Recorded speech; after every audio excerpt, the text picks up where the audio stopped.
কাউকে কিচ্ছু না জানিয়ে তলে তলে এত দূর এগিয়ে গেছো? তুই কি বলছিস আমি ঠিক বুঝতে পারছি না। দেখো ভাইয়া, এখনো লুকুচ্ছ আমার কাছ থেকে? না না না, লুকোবার কি আছে, ও যখন জেনে গেছে তো ভালোই হয়েছে।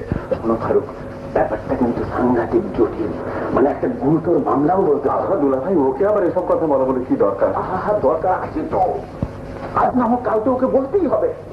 শোনো, একটি মেয়ে সব দিক থেকে সুন্দরী, তোমাদের ওই উকিল সাহেবের পছন্দ হয়েছে, আর মেয়েদের তরফ থেকেও সবাই রাজি। ব্যাস, তাহলে দেরি কেন? বাড়িতে একটা ভাবিলে বেঁচে যাবো, অন্তত দুটো কথা বলার জন্য একটা লোক পাবো। কিন্তু কিন্তু বেড়ালের গলায় ঘন্টাটা পড়াবে কে? তুমি? শুধু আমি কেন, চলো আমরা সবাই গিয়ে আপাকে বলি। না না, আপা শুনলে বাড়িতে আগুন লেগে যাবে। আমি বলি কি, তারপর থাকবে কেন? আমি বলি কি, আপাকে জানানোর দরকারটাই কি? জানালে যখন রাজি হবে না, চলো আমরা একবারে ভাবিকে কলমা পড়িয়ে বাড়িতে নিয়ে আসি, তারপর যাওয়াই দেখা যাবে। বলেছে তুমি, আপাকে না বলে বলার কোনো দরকার নাই। এখন বিয়ে, হ্যাঁ বিয়ে।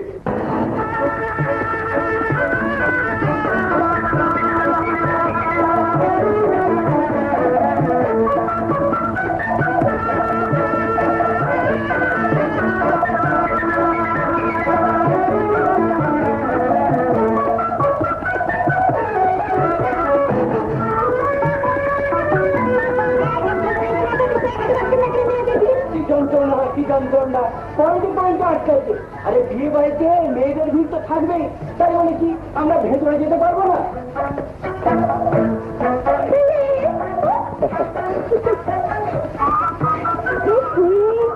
এসব কি লাগিয়ে দিয়েছে আল্লাহ? দিয়ে তোমাকে না না না, তাহলে দাও, মিঠু দাও।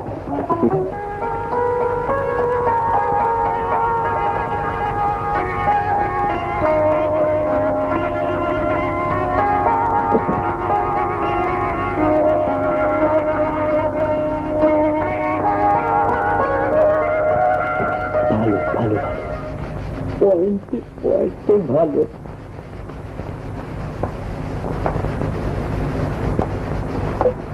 কি ব্যাপার, আজকেরা সব গেল কোথায়? এ খাঁচা ভাঙবো আমি কেমন করে, এ খাঁচা ভাঙবো আমি কেমন করে, এ খাঁচা ভাঙবো আমি।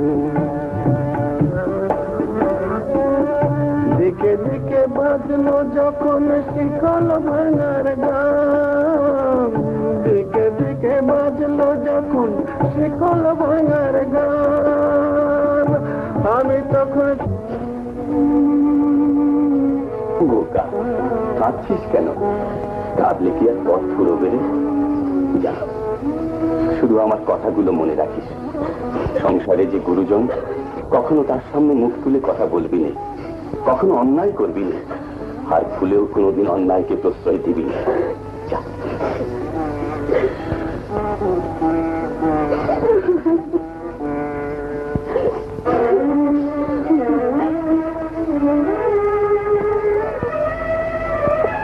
তোমার খোঁজে পুলিশ এসেছে।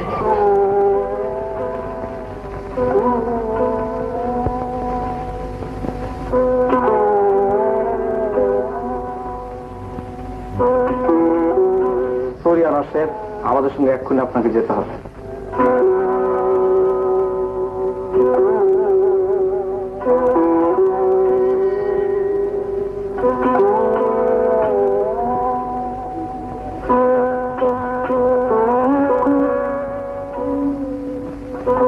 ঠিক আছে, এক্ষুনি যাচ্ছি। মানে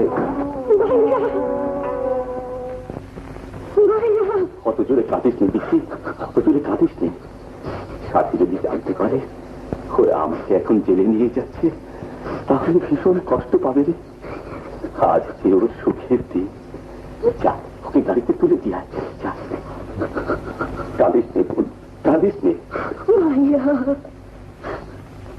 আমি কাকে নিয়ে থাকবো, আমি কাকে নিয়ে থাকবো? ভাইয়া, আমাকে বলে দাও, আমি কাকে নিয়ে থাকবো? মধু, ওকে আমার সামনে থেকে নিয়ে যা। একদিকে বাপ মরা বোনটার বিয়ে, আরেকদিকে তোমার এই অবস্থা, আমি তো আর সইতে পারছি না। খোদা, পরম শত্রুকেও তুমি এমন দিন দিও না।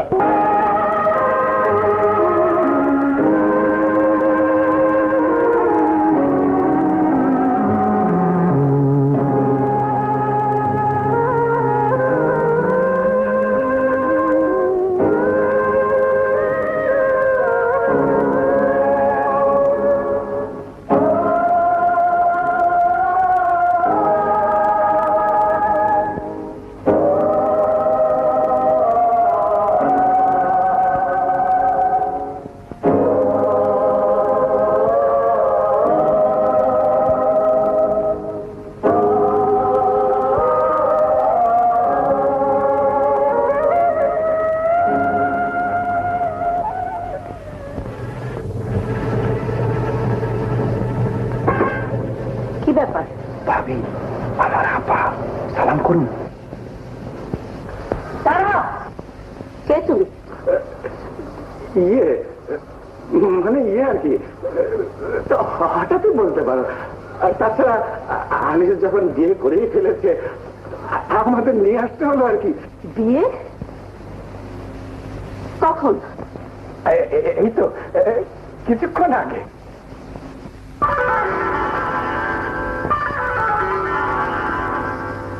ও, তাহলে তোমরা সবাই জানতে আমাকে না জানিয়ে বিয়ে করার অর্থ কি?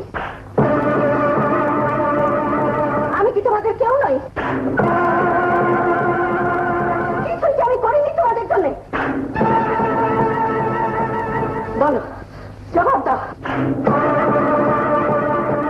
আত্মীয় স্বজন, বন্ধু বান্ধব কাউকে না জানিয়ে চোরের মতো বউ নিয়ে বাড়িতে ঢুকেছ কেন? কাল ওদের কাছে কর্মক নিয়ে গিয়ে দাঁড়াবে। ইচ্ছে হলো একটা কাপড় পরালাম আর অমনি হুট করে একটা বউ নিয়ে বাড়িতে ঢুকলাম। এই সাহস তুমি কোথায় পেয়েছো শুনি? এসব এখন রাখতো আপা, যা হবার তা হয়ে গেছে। ভাবিকে নিয়ে এখন ঘরে তুলবো তো বটেই, কিন্তু একটা শর্তে। আত্মীয় স্বজন, বন্ধু বান্ধব সবাইকে একদিন দাওয়াত করে জানাতে হবে যে আজকে আনিসের বিয়ে। দরকার হলে আবার নতুন করে বিয়ের কলমাও পড়তে হবে সেদিন। তার আগে আমাকে খুঁজে বের করতে হবে এই মেয়ের বংশ ভালো কি মন্দ। তারও আগে এই মেয়ের চাল চলন চরিত্র পরীক্ষা করে আমাকে দেখতে হবে যে সত্যি সত্যি সে আনিসের বউ হবার উপযুক্ত কিনা। আর যতদিন পর্যন্ত এসব শেষ না হবে ততদিন পর্যন্ত সে আমার কাছে আমার ঘরে থাকবে। চলো বৌমা।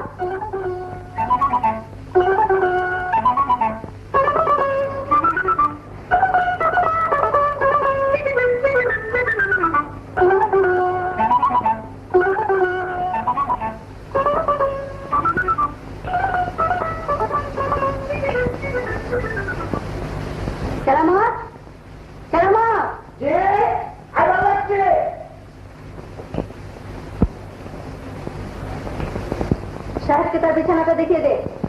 চলো সব।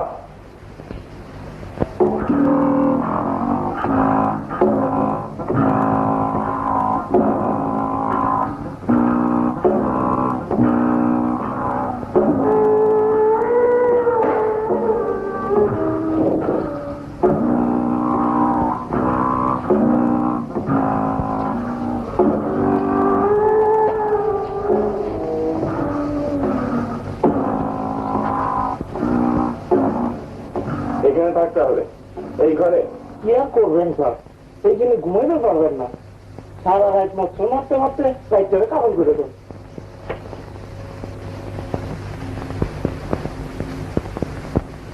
তুমি কোন বংশের মেয়ে হে? মুরব্বী ছাড়াই তোমাকে একেবারে সেধে দিয়ে দিয়ে দিল নাকি? জামাই অ্যাডভোকেট শুনিয়ে তোমাদের কোনো হুঁশ জ্ঞান ছিল না? বিয়ের আগে তোমার ছবি দেখে ভেবেছিলাম যে আমার ভাইকে মাথা তোমরা বেশ খুঁড়ে খুঁড়ে খাচ্ছ, কিন্তু ঠিকানা পাইনি। যদি পেতাম তাহলে আর ওই জড়োয়া গহনা পরে বাড়িতে ঢুকতে দিতাম না। কেন বিয়ে তো হয়ে গেছে কাল, এখনো জড়োয়া গহনা পরে বউ সাজে বসে আছো কেন? পায়ে আলকালা দিয়ে বউ সাজে বসে থাকা তো চলবে না। ওর ভিঙ্গি বছরটাকে থাকাতে হবে, দম বন্ধ করে কাজ করতে হবে সারাদিন। গহনাগুলো খুলে আমার কাছে দাও, সময় মতো আবার সব পরিয়ে দেবো। হা করে দেখছো কি? দাও গুলো।